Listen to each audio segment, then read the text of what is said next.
Hey guys, so today I'm making some hot processed soap in the crock pot slash like shampoo bar. We call it like the everything bar, shave bar, all that kind of stuff. And I'm making a whole bunch of different kinds, but I'm just going to show you one of them. We have an event happening pretty soon. It's called our holiday vendor market locally for our business. We own a wellness center and we also own a nursery. And we're going to do an event where we have people come, set up shop, and sell their products for Christmas. So anyway, we are selling our shampoo bars or soap bars, and then we're packaging them up nicely for people to buy. We do this every year. We've done it for many years. And I've also made soap for many years, and I wanted to show you guys how easy it can be and non-intimidating. So I wanted to show you, this is how we package it up right here. This is a lemongrass soap that we made, and it has, I believe, coconut milk, and it's a very moisturizing type of soap, and we use lemongrass essential oil. So we use essential oils to scent our soaps for spices like cinnamon. We don't really use fragrance oils because I find that, to me, they're just not the cleanest. And I don't really know the source, and a lot of them are lab made. So in my opinion, if you want to go 100% natural soap, I don't really consider them natural. So the soap we're making today, or the shampoo bar we're making today, is a peppermint confetti soap, where I take a 100% coconut oil soap base that we make from scratch, and we make them in a crock pots. I have 3 crock pots here, because I have to make 8 batches of soap. Today I'll just show you the one that I have to make. So what we do is we measure out 33 ounces of coconut oil, which I already did. And I use this little weigh right here, or scale. And I got that from Amazon, but I can put a link below in the description so that you know which one to get, or they're like $9 or $10. So essentially this is 100% coconut oil soap base. And the ingredients are coconut oil, lye, and water. That's literally it. Let's throw that in the crock pot.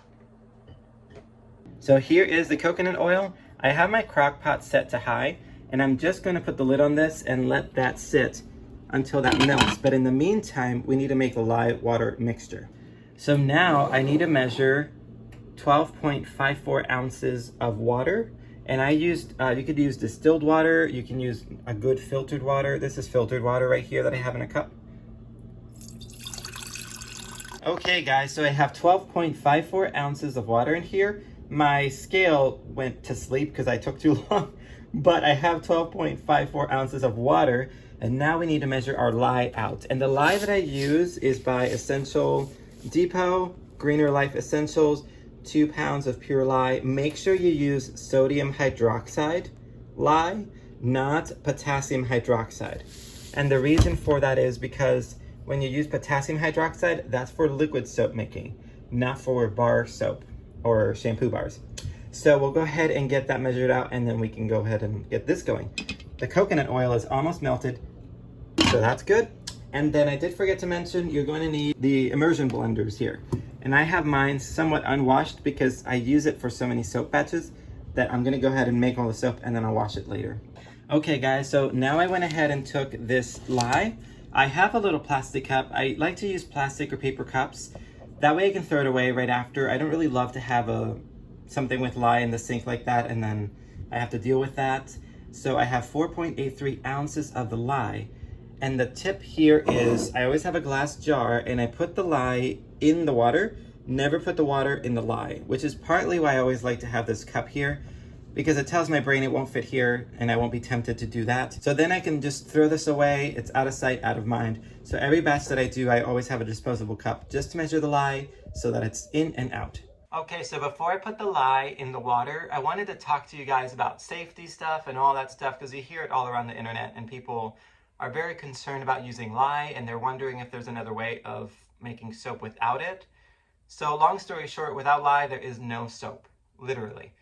If there is a soap that doesn't have lye in it, it's because somebody already made it with lye, and like the melt and pour soaps that you buy, they already did this process, and all you do is melt it and pour it, and you can customize the scents. So that's essentially what melt and pour soap is, or glycerin soap that you can buy, but essentially all soap is made from lye. There's no way around that. However, we do buy a good quality, technically it's called food grade lye, because you can use this lye to clean like cans. So for example, a lot of the canned products that you buy, like BPA-free tomato cans or something that are organic, for example, they use lye to clean off those cans. And lye is used for many other things. But essentially, the lye is not in the end process. The goal here is to make sure that there's enough lye to consume the fats. So lye creates a chemical reaction in water, and then when lye comes in contact with fat, then it will start to turn into soap, because the sodium hydroxide molecules mix with the amino acids in the fats, in whatever fat. So like coconut oil, you can use olive oil, you can use tallow, you can use lard, all that stuff. We mainly use here vegetable oils because that's what we have, and it's easier and it's more inexpensive, so that our bars of soap don't have to be so expensive. But essentially any fat will work. So again, don't be too concerned about the safety issues with lye. Lye, treat it like if you're frying something in hot oil. It gets on your skin, it will burn. And if it does get on your skin, just run a lot of water on it. That's the best way. Don't put anything else, vinegar or anything. I just recommend just putting a lot of water, running a lot of water. Because when lye gets on your skin, it wants to convert the fat on your skin to soap. That's why it burns. So just keep running it, and it's not a big deal. I don't wear any protection because I find if I wear gloves, I get a little more clumsy and I'm more prone to spilling. And if I wear gloves too, sometimes if something splatters inside the glove, and it'll get trapped in there. So I feel for me, I have more freedom and more quick response. And I have had lye just jump on my hand and I just rinse it. I've never had any chemical burns. Been making this for 6-7+ years. I've made thousands of batches, so I've never really had an issue. Ooh, the cookies are done. They're making some gluten-free chocolate chip cookies for the event. I gotta pull those out of the oven. So I'm trying to cover all the bases here. I know some people in the comments will be like, well, use eye protection, use this and that. Just to let you know, this is what I prefer and the way I've done it. I've tried all methods and I've tried using all the safety equipment, but frankly, I just don't feel safe using it because I feel clumsier. I wanna make sure that I have a good control of a grab when I grab the lye, when I grab the water. So anyway, it's really not that scary. And I'm here, you can watch all the safety videos of lye and everything and learn all about that. But I'm here to kind of demystify it because, again, it's as dangerous as like cooking oil or, you know, when you're frying something, it can splatter at you. And it's the same kind of, you know, obviously if you spill it, it can burn you and it can burn your skin. So yes, there is danger, but much like cooking and using heat and using things that can also burn you, there's a similar risk. So it's just a matter of getting used to that and being able to just not fear it, but just conquer that fear. So anyway, we're going to go ahead and put the lye in the water, and then when the lye reacts in the water, it will create excess heat and it will create fumes. This little kitchenette that we have here in our office doesn't have a window or anything, so what I do is I crack the door open and I just walk away for like 3 or 4 minutes. If you're doing it in your home, maybe do it outside and in your balcony or somewhere where there's no pets or anybody that can get in the way. Or if you're home alone, just crack some windows open and then just leave it and then walk away, go outside for like 2 or 3 minutes. You'll see some vapor come out. You know the lye water is ready to put in the soap when the lye water mixture is clear. And I'll show you that in a second.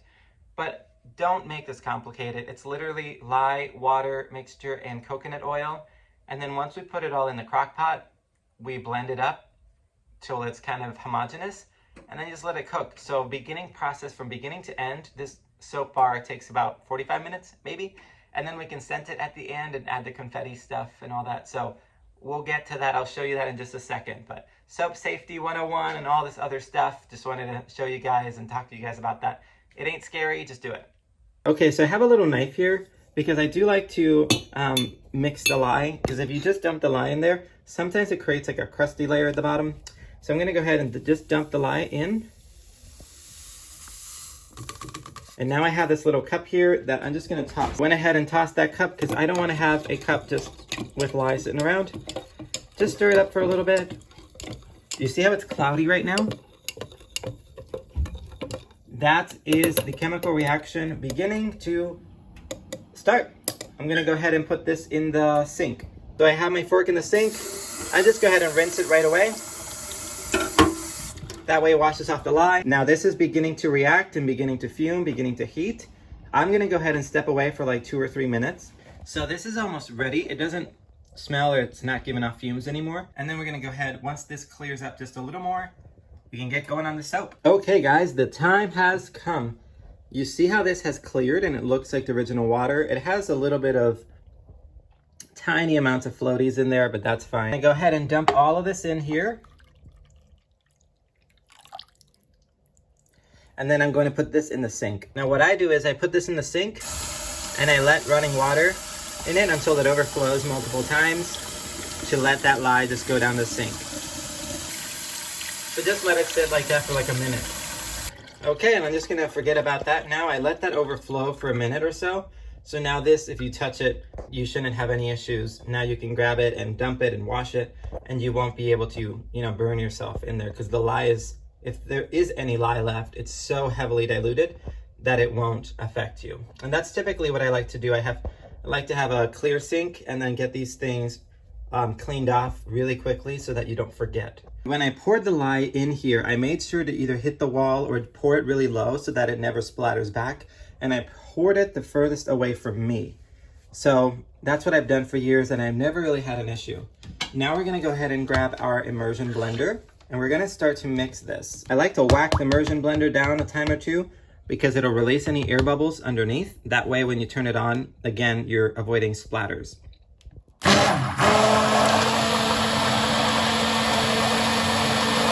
So I'm gonna go ahead and mix this for about a minute or two until it comes to what's called trace, and I'll show you what that looks like.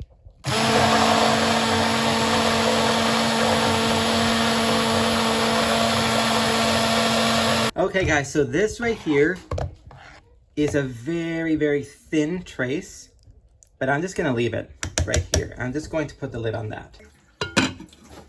So I will put the recipe in the description below, but here is essentially, if you want to take a screenshot, this is technically my recipe for my charcoal soap, the peppermint confetti, but it's 100% coconut oil soap, and I just add charcoal to it at the end. So if you want to make a charcoal soap, you can go ahead and do that. So this is the recipe there. You can take a screenshot again, like I said, and then you know how to make some charcoal soap, and now you know how to make like a peppermint confetti.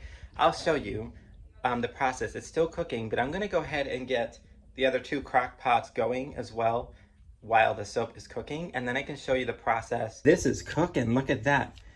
This is a good opportunity to show you guys. So this is called volcanoing. This is when the reaction gets really hot and it starts to react very quickly.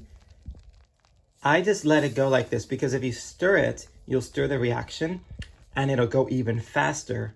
And then what'll happen is it will come up here and then it'll pour over, which I've had happen, and it's not a big deal. I just scoop it out from the countertop. Don't be afraid of this process. So I just let it kind of cook really quickly. Just look how it folds in itself. I'm gonna stir it just to see what happens, to see if it goes faster or to see if it deflates it. Look at that, it's alive. So the soap was volcanoing and now it's starting to die down a little bit. I'm just gonna put the lid back on that, and then I'm gonna keep making my other coconut oil and olive oil soap. Okay guys, so I did have a little bit more of a volcano. So if you see this right here, it did erupt to like about here, and it spilled just a tiny amount. You can see here. So I just picked this up as much as I could, but at the end of the day, this is soap already. So when I start wiping the counter, it's gonna be soap. So this now, as you can see here, we have reached the point where this is at the glycerin stage. I don't know if you can see that change. This is now 100% done, converted into soap. If you stir it at this stage and you see white fluffy kind of streaks, it's not quite done. Now, there's many ways that you can test the soap to see if it's done. You can use pH strips on the soap itself and just dip a pH strip. You can Google what the pH for a soap should be, anywhere from like 8 to 9. Soap in nature is alkaline, and it should be, because it breaks the surface tension and creates a chemical reaction, and that's what creates suds. Soap in nature is always alkaline, which is good. That's what you want. And now is the time where we can scent it. I do like to unplug the crock pot, let it cool down a bit, because I do use essential oils to scent it, and I feel like a lot of the times the heat of the crock pot can cook off the scent of the essential oils. And then I gotta add the confetti part, and I'll show you what that looks like. But at this point, if you guys are gonna make it, just put this, scent it with essential oils, and then put it in your molds. And I haven't talked about the molds, but I'll put a link to the molds that I used. This is a bread mold that is made out of silicone, and then you can just flop it out and unmold it. This is a coconut oil soap, so it won't take but like 20 minutes or 30 minutes in the freezer to unmold, because it sets really fast. Because coconut oil at room temperature sets The other way you can test if the soap is ready, I already know by looks because I've made it so much, but you can literally do what's called the zap test. Take some soap, it's hot, put it on your tongue, and it should taste like soap. If it zaps you, what is it, 9-volt battery? You know the batteries, if you put your tongue on it and it zaps, that means that it's too alkaline yet, and it's not done. This is pure soap taste.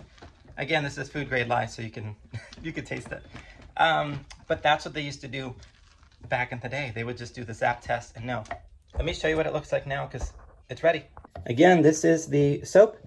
Let's go ahead and put the confetti part in. Okay guys, so this is what I call confetti right here. These are bars of soap that we've made over the years, and I just keep them in the fridge. I chop them up into little chunks. So this is like our charcoal soap that we made. These are other, I can't even remember. And I have different colors in here mixed. So I'm gonna go ahead and toss these in, and then I have another bag that has different colors to mix them all in.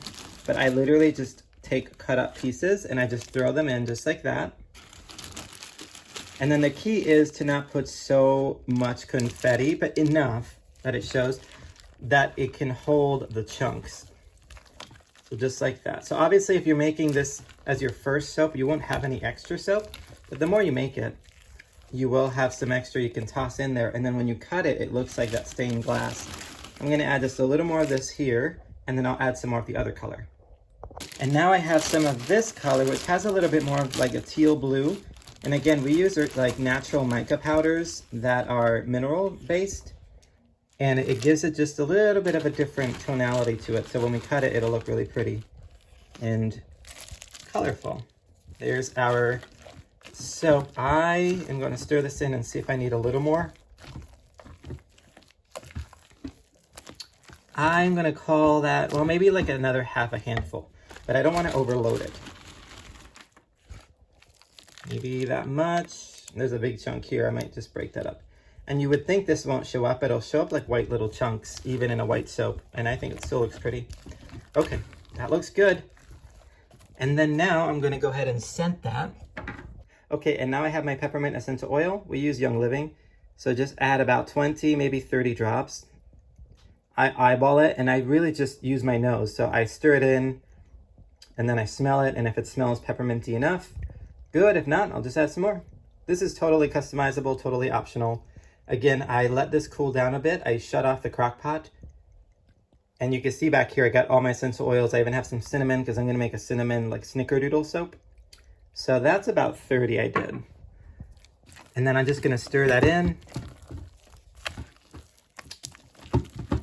And now I'm gonna go ahead and place this mixture in the mold right here. And once I place it in the mold, I'm gonna go ahead and smell it again and see if it smells pepperminty enough. You can always add more essential oil in the mold as well. Okay guys, so this is the soap.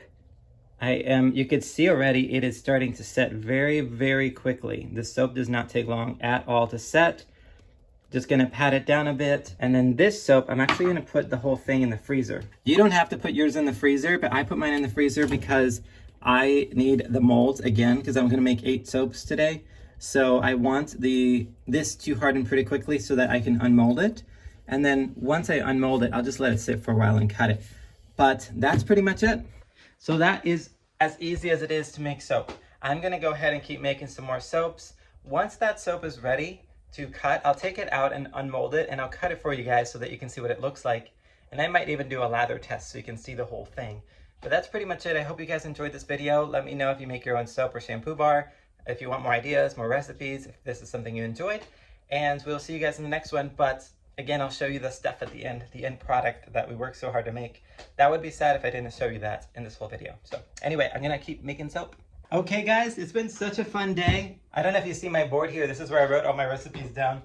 But here is the confetti soap. It is fully hardened. We can go ahead and unmold it together. And then I wanted to show you guys a little bit of the event that we have going on, because we have our Christmas elves decorating, and right now it's kind of messy, but it's still fun to see the progress of it.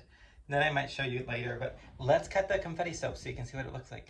Okay, this is why I love these silicone molds, because it peels out so easily. And now we have this giant loaf. And I love the jeweled kind of looking top because it makes for a really nice bar, like rustic bar of soap. But you can tell it's all solid, it's good. And it smells really pepperminty. Okay. Because I don't use the edges, I don't sell the edges. And the key to this soap is, I gotta get down here. The key to this soap is make sure to cut it. I like to cut it the same day within like, if I put it in the freezer within 30 to 40 minutes because it gets so hard, it gets really hard to cut because it is coconut oil. But look at this. You see how beautiful that is? I could have probably put more confetti in it, but sometimes I err on the side of too much and then it just doesn't, it just doesn't hold together a lot of the time. So I'd rather it be a little more sparse, but I think it's beautiful. So what I do is then I cut the bars of soap one by one and I line them up right here. I'm gonna go ahead and cut the whole thing and then I line it up and then I just let these sit to cool down fully and to dry. Ideally you can let these, you can use them right away, which I do. But if you let them sit for 2 or 3 weeks, the rest of the water that we put in here will evaporate out of it and then it'll make these bars last longer. You'll notice that when you use them right away, they get a little soft in the shower, so make sure you put them in a good soap dish that drains so that they don't stay wet. But yeah, this is ready to go, ready to use shampoo bar. It's still a little warm in the middle, but I'm gonna go ahead, I can cut the whole thing already. But look, that's the confetti soap. I have 3 more batches to finish here. That's about it. Let me show you a little bit of the office so that you can see the decor and kind of what's the happenings of what's going on. Here you can see we got our Christmas elves. They're working on decorating. We got the cookies all baked. Got a little guy right there. And then all the vendors are gonna go here. So they're doing a great job. That's our booth, our table that we're setting up with all of our soaps. So she's packaging them up over there. And that's about it. Oh, it's gonna be such a fun event. So if you guys are local to us, I don't know if this video will be out before or after the event, so I don't know. But if you guys are local, check it out. Set Apart Health on Facebook, and then all the event details are on there. It's a holiday vendor market. And we hand selected a few really fun vendors that have just really unique items that you really can't buy online. So anyway, that's it. Hope you guys enjoyed the video. Let me know if you guys make the soap or the shampoo bar and let me know how you use them. Oh, I did forget. No, I forgot. I'm gonna show you the lather of one of these soaps so that you guys can see it. I almost forgot. Here is some, I'm gonna use some of the scraps right here so you can see. And let's see what our lather looks like. So I'm just gonna use some of these scraps, and I actually end up putting all the scraps sometimes in a little bowl, and I use them as my just regular hand soap.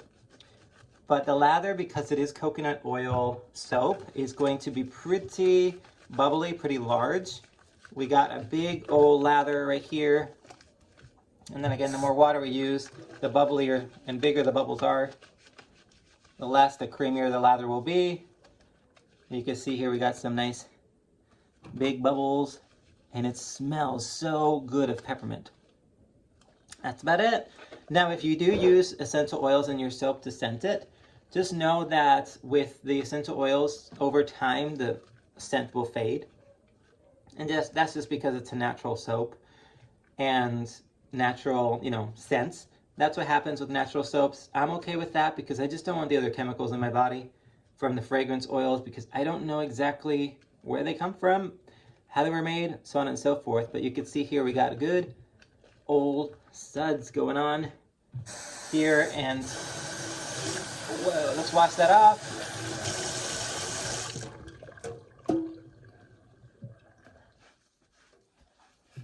So yeah, you saw the suds there. Beautiful suds. I apologize if this video is all over the place. I'm trying to man the event, bake some cookies, make some soap, and try to include you guys in the process so you can see, but it's really fun. I'm gonna keep making soap, finishing it up, and then we're gonna go home, get some food in us, and get ready for the event tomorrow. I probably try to end this video like 6 or 7 times, but there's more things that I want to show you. I made a whole bunch of different batches. I finished making all the soap I needed to make. We have the display, the office is decorated and ready to go for the event. And I just wanted to show you the soaps that I made. So check these out. They're still, they're all cool and hard and ready to go. We just got to package them up. This one I am leaving in the freezer to finish out. I cut one, you can see here, and it just was a little soft in the middle. So we're gonna keep some of these that are like that for us. I have plenty, but I got ahead of myself. I just wanted to cut them and I got really excited. This one here is a peppermint swirl. And you can see here I used the mica powder. And then this is the confetti lavender and eucalyptus that we used. We used a different mold for these just to try it. This is what we call gardener's hand soap that we use, like just Christmassy colors, but it's rosemary and rosemary essential oil and patchouli. We wanted it to look like a muddled, earthy kind of green with just colors in there. And then we made a similar kind of color tone, but just a little different. What we call our Grinch soap. So you can see here, it has just little twirlies on top that make it look really fun, and we just use different colors. This is the mica that kind of has that shine. And this one also, I can't remember the scent. I think it is also the same scent as this one. Rosemary and patchouli. It smells, interestingly enough, it doesn't really smell like both of those. It smells like a sugar cookie, which is weird, but it smells great. And then right here, the swirly top, I think it looks great. This is our snickerdoodle one that just turned out massive. I mean, look at that. And then I put chunks of different colored, like brown and whitish soaps, and then I layered it with cinnamon, so that's where it gets the stripiness from. And these are great. They turned out massive. This one has organic coconut milk in it as well. Very moisturizing soap. All of these are moisturizing. This is more for like cleansing, so if you have oily hair, it's excellent for that. And this one is the confetti one that I showed you that we made together, the confetti peppermint soap. And I'll show you, look at that, isn't that a fun arrangement? And then I have the loaf in the freezer of the other one. This one just needs to be cut and cooled down. I got the kitchen here at our office, at our business, mostly clean. I have a few of the like silicone molds that I just need to clean from all that, but it's pretty much mostly clean. So anyway, I wanted to show you our office. It's done, like ready to go. And I wanted to show you our soap display. This is our booth here that we set up at our office, but look at all the other soaps that we've made. That's a milk and honey, eucalyptus, charcoal. I showed you guys the recipe for that. We made some organic lip balms, and then I have all the space here for the other soaps we made. Laundry bar, which secret, we actually use this laundry bar as a as our dish soap. We don't buy dish soap, we just use that, rub it with a sponge, and then wash our dishes. We made shave soap kits, which are like these little, you know, like mason jars, and then like the snickerdoodle mix. I do make a little bit different for shave soap recipe. And then these are like the boar brushes that you can lather up and do all that stuff. Baby soap, which has a lot of good like moisturizing ingredients, very gentle. And then our tea tree and charcoal. Colloidal silver soap. If you haven't heard of colloidal silver, we have a guy that makes it locally here for our business. And this is kind of our supplement shelf. But we put this in here. It's great for sensitive skin and really for a lot of good skin stuff. And then coffee. And then we put coffee grounds on top, so it smells really great, but they're in it too. So it's a bit of a exfoliating soap. And then we package them up nicely for people to give as gifts or to keep. And then also I painted some watercolor mugs digitally, and then I got them professionally printed. These are designs that I actually painted on the iPad Pro, and then got them printed. And then the gluten-free cookies that everybody made today. But look at the fun display. And then this is all gonna be packed out with people tomorrow. And that is it. Hopefully you guys enjoyed this video, making soap with us. And yes, if you have any questions, post them in the comments. Bye.